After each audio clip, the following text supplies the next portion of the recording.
This week, the House of Lords has turned its attention to the Brexit bill, the bill to trigger Article 50, so that the negotiations for Britain's exiting the European Union can begin.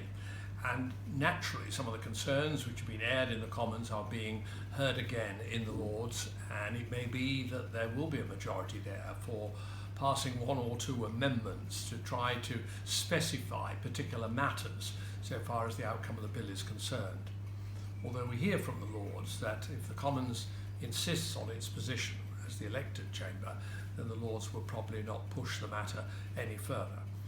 One of the issues that comes up more regularly with me about this at the present time is guaranteeing the rights of EU citizens already in this country, playing a valued contribution to our economy and our culture, that should be guaranteed now, regardless of negotiations. Now, I'm very sympathetic to this viewpoint. I certainly do want to do nothing which is going to cause these people to be forced to leave this country. But there is just one simple point which we have to clear, and that is whether the million or so UK citizens who live and work in other parts of the European Union are going to have exactly the same guarantee. I think the government will be in a fine old mess if we, out of generosity of spirit, said, okay, that's fine, we guarantee the EU citizens here, and then fine, perhaps due to a change in regime in one of our partner countries, they say, no, the Brits must get out.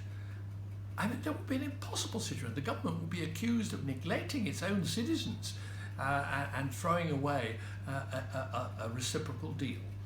Now, as I understand it, it's Chancellor Merkel that believes this matter should be settled. I don't think she's against it, but it should be settled as part of the formal negotiations. And this is what our Prime Minister is also saying. We want to do it as quickly as possible. So I hope people will be assured about that.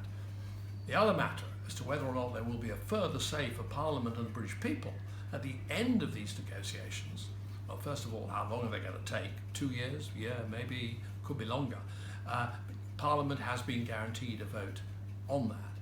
But whether or not we should go in for another referendum after all the criticism that I've received from people about the conduct of the referendum and the people who were eligible to vote and whether things were honestly explained and so on, I'm not really sure that's the instrument that I would favour for any final say on what the deal is. But let's go step by step, and we can always see what would be necessary when the time comes.